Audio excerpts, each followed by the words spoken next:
Praise lord. ఈరోజు దేవుడు మనకిస్తున్న వాగ్దానము ఫిలిప్పీయులకు రాసిన పత్రిక 4వ అధ్యాయము 6వ వచనము.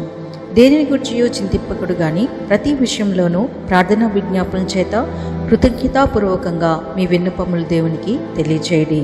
మన యొక్క జీవితాల్లో మరి ఏదైనా చింత కానీ వేదన బాధ కలిగినప్పుడు వెంటనే మనము ఎంతో కృంగిపోతూ ఉంటాము. చూడండి, మరి ఎంతో భారాన్ని మోస్తున్న ఆ యొక్క ఒంటె తన మీద ఉన్న ఆ యొక్క భారం ఎక్కువయ్యేసరికి ఏం చేస్తుందంటే మోకాళ్ళపై పడిపోతుంది. మన యొక్క జీవితాలలో కూడా మరి మనం తట్టుకోలేని శ్రమలు, మనం తట్టుకోలేని శోధన, వేదన మనలో కలిగినప్పుడు మరి మనము కృంగిపోతాము. అయితే ఇటువంటి పరిస్థితుల్లో కృంగిపోయి మరి వేదన పడుతూ జీవించటం కంటే మరి ఆ యొక్క ఒంటె ఏ రీతిగా అయితే మోకాళ్ళపై పడుతుందో మనము కూడా దేవుని సన్నిధిలో మోకరించినట్లయితే దేవుడు మన చింత యావత్తుని కూడా తీసివేస్తానంటున్నాడు. మరి మనం చేసే ప్రార్థన ఎలా ఉండాలంటే విజ్ఞాపనల చేత అలాగే కృతజ్ఞతాపూర్వకంగా మనము ప్రార్థన చేసేవారిగా ఉండాలి. మనం కలిగిన శ్రమలను శోధనలను బట్టి ఇంతకుముందు దేవుడు మన పట్ల చేసిన అద్భుత కార్యాలని మర్చిపోయి ఆ రోజు శ్రమను బట్టి మనము వేదన పడుతూ ఉంటాము. కానీ ఇక్కడ ఏమంటున్నాడు?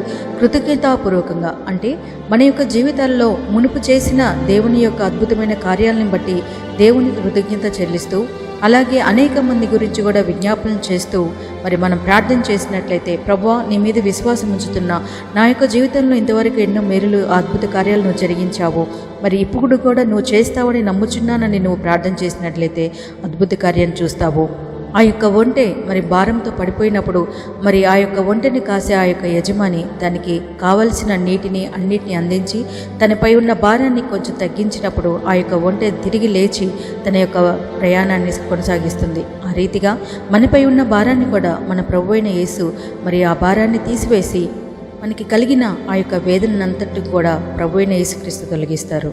కాబట్టి మరి మనము కూడా శ్రమ రాగానే కృంగిపోయి మరి వేదన పడటం కాదు, కానీ దేవుని సన్నిధిలో మోకరించి మనం ప్రార్థన చేసినట్లయితే దేవుడు తప్పకుండా నీ యొక్క ప్రార్థన ఆలకించి నీకు సహాయం చేయబడిగా ఉన్నాడు.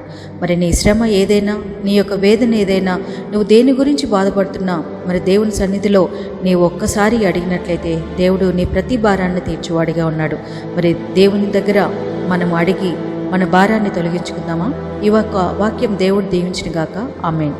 ప్రార్థన చేసుకుందాం. ప్రేమమైన నీ పాదాలకు స్తోత్రం తండ్రి. నిజమే తండ్రి, మరి మా యొక్క జీవితాల్లో కలిగిన వేదన అంతటిని కూడా నువ్వు తీర్చివాడివి ప్రభా. నీ సన్నిధిలో నన్ను మేము ప్రార్థన చేసినప్పుడు మా యొక్క కన్నీరు తుడిచే గొప్ప దేవుడు తండ్రి. మేమందరం కూడా నీ సన్నిధిలో ప్రార్థన చేసి నాయన ఆదరణ పొందే కృపని భాగ్యాన్ని దయచేయమని యేసు నామమున అడిగి వేడుకుంటున్నాం మా పరమ తండ్రి. ఆమేన్.